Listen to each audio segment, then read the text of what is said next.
Hej med jer fra klasse A fra Odsherreds Efterskole. Jeg er jo på ferie, men I skal jo lære noget om statistik og hvordan man ligesom benytter statistik. Og i dag skal jeg arbejde med det, der hedder observationssæt. Og det er sådan noget, hvor man indsamler noget statistik, og derefter sætter det op i nogle tabeller. Lad mig vise jer hvordan. Først og fremmest skal I åbne Excel eller Google Sheets. Jeg finder lige Excel frem. Jeg bruger normalt Google Sheets til det, hvilket er min måde at gøre tingene på. Det virker på næsten samme måde. Man kan bruge begge dele. Men hvis I skal være sikre på, at I har adgang til det, så kan I bruge Excel. Okay, så nu har jeg åbnet Excel. Når man skal lave et observationssæt, så skal man jo først lave det, når man har fundet ud af noget. Undersøgt nogle ting. Lad os nu lege, at jeg har været rundt på skolen og spørge alle elever, hvor gamle de er. Og så har jeg fået de her svar. Så af dem, der er 15, er der 45, der har svaret. Det vil sige, der er 45, der har svaret, de er 15. Der er 75, der har svaret, de er 16. Der er 55, der har svaret, de er 17. Og så der er 5, der har svaret, de er 18. Det ved jeg ikke, om det overhovedet passer. Det er heller ikke vigtigt. Godt. Men nu skal jeg lave et observationssæt. Og det gør jeg ved at sige, jeg skriver i en celle, skriver jeg alder. Så trykker jeg tab. Det er den der knap, der ligger lige over caps lock. Så kan man gå videre til næste celle. Man kan også bare klikke. Og så siger jeg, okay, vi har alderen 15. Vi har alderen 16. Vi har alderen 17. Og vi har alderen 18. Godt. Så kan vi lave en ny celle under alder, der hedder, ja, vi kan jo kalde antal elever. Og så kan vi lige trække lidt i den her op. Lige heroppe i toppen, der kan man trække lidt i den, hvis det bliver nogle lange overskrifter. Og så siger vi, hvor mange var det nu? Vi havde 45. Okay, og vi havde 75, der var 16. Vi havde 55, der var 17. Og vi havde 5, der var 18. Godt. Det vi nu gerne vil, det er, at vi vil have en kolonne her, i kolonnen K, hvor vi har en summeret kolonne. Det vil sige, den viser summen af alle de andre tal. Så det gør vi ved at skrive. Jeg vil gerne for eksempel have, det er lige meget med, man kan jo ikke lægge, det er lige meget med at lægge alderen sammen, men vi vil gerne have, hvor mange elever er der i alt. Så jeg siger lige med sum, så skriver jeg parentes start, og så trækker jeg simpelthen bare alle de her, og så parentes slut, enter. Så får den, at det er 180 elever, jeg har spurgt. Okay. Nu skal man jo ikke blive forvirret og tænke, at der er 180 elever, der er 19 år eller hvad. Så jeg sørger lige for at lave den her kolonne en lidt anden farve. Det gør jeg ved at markere nogle celler, og så siger jeg heroppe, så tager jeg bare og siger, det er ikke så vigtigt. Den der farve, det er fint nok. Så ved jeg, okay, det her det er i hvert fald ikke mine observationer, det er bare sådan en sum. Man kan faktisk skrive sum heroppe, så ved man, at vi har en kolonne, der har noget med sum at gøre. Godt.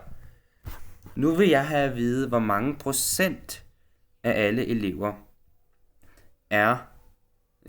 udgør alderen 15. Så jeg skriver her procent, for nu vil jeg vide, her skal der nemlig stå antal procenter til alderen 15. Og i stedet for at bare regne det ud i hånden eller på lommeregner, så bruger jeg regnearkets dynamik til det. Så jeg skriver lige med. Og hvordan var det nu lige? Jeg skal jo have et lille tal ud af en helhed.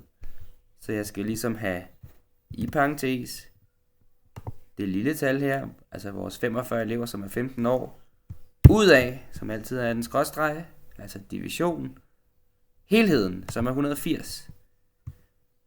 Og parentes slut, så trykker jeg enter.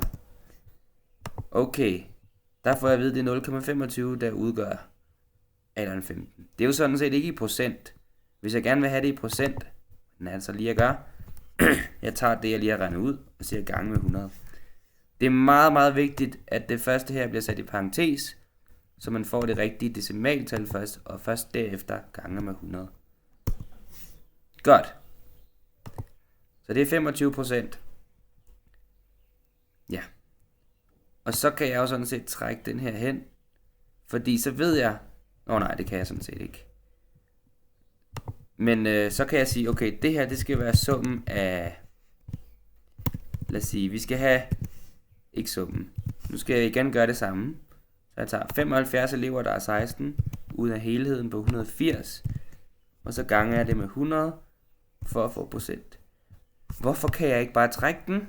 Svaret er, at jeg hele tiden bruger den her celle, som er i samme position. Og hvis jeg trækker den, lad os nu lige lege, jeg trækker den her, så vil den prøve at tage fat i den. Prøv at se, at nu tager den fat i den her celle helt herover, fordi den tror, når den skal gå 2 til højre hver gang, jamen så skal den også gå 2 til højre herover, hvilket ikke er rigtigt. Måden man kan løse det på, det er ved at sige, i stedet for at det er K8, så skal det være en låst celle. Ja, så jeg vil gerne have, at den her K8, den er altid K8, og det er ikke, den flytter sig aldrig. Så jeg laver et, hvordan nu lige man laver det, $tegn foran K'et, hvilket er lidt forskelligt fra computer til computer. På Windows er det alt GR og så 4. Men der lykkes det. Så $tegn foran K'et og $tegn foran 8. Det betyder, at den skal ikke flytte hverken kolonne eller række. Og det samme kan jeg sådan set sige her. $tegn foran K og $tegn foran 8. Nu har jeg gjort det, så er det altid den celle, den bruger. Så kan jeg faktisk godt trække. Og så får man faktisk i procent, lidt over 30,5% er 17 år. Det er altså 55 elever. Og lidt over 2,77% er 18 år. Og vi vil gerne lige være sikre på, at vi har gjort det rigtigt. Fordi hvis man lægger alle procenterne sammen, hvor mange giver det så? Det skulle gerne give 100. Så vi tager lige og skriver lige med sum. Og markerer alle de her procenter, og det giver sørme 100%. Det var heldigt. Man kan også lave noget, der hedder akkumuleret procent. Jeg skriver det lige. Akkumuleret procent. Og akkumuleret procent betyder, at man tager, hvor mange procent indtil videre er så og så gamle. Det vil sige, nu har jeg trukket den længere, fordi det var en lang overskrift. Nu siger jeg lige med, af dem, der er 15 år, så er der stadigvæk indtil videre 25%, så der kan jeg jo bare tage lige med cellen ovenover. Men det jeg gerne vil i den næste celle, det er, jeg vil svare på, hvor mange er op til 16 år. Det vil sige både de 15-årige og de 16-årige. Så jeg tager procenten fra de 15-årige og plusser med procenten for de 16-årige. Og der får jeg altså, vi har faktisk 66,666 eller 2/3 af alle elever på hele efterskolen, som er højst 16 år. Og jeg kan gøre det samme med den næste celle og sige, okay,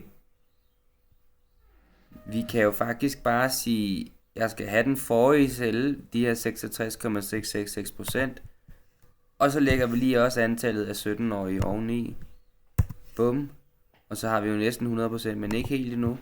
Og vi kan sige, med den sidste, den der, og læg de sidste procenter på. Og så har vi så med de 100%, der udgør helt op til 18 år. Jeg kan i princippet også tage og sige, akkumuleret antal. Ved at for eksempel sige, hvor mange elever er op til 15 år. Jamen det ved vi godt, det er de her 45. Hvor mange elever er op til 16? Det var de 45, vi havde, plus de næste 75. Hvor mange elever er op til 17? Jamen, det var de elever, vi indtil videre har haft, plus alle dem, der er 17 år. Og hvor mange elever er op til 18? Det er så dem, vi lige havde haft, plus de sidste 5, og det giver selvfølgelig 180. Og så for at gøre det lidt pænt, så kan man jo give, for eksempel, alderen en bestemt farve, og sige, okay, den skal være orange. Og så kan man sige, det her område, hvor vi har vores tal, det kan vi sige, det skal være grønt. Men måske kan man sige, procent skal have en anden farve. Den skal være lilla. Og den her. Men så kan man sådan lidt lege med det og gøre det pænt og sådan. Og så kan man faktisk også lave lidt statistik ved at markere nogle af de her. Og så faktisk, så kan man indsætte sådan nogle grafer og sådan nogle ting. Det kan man også lege med. Men sådan laver man faktisk et observationssæt i Excel.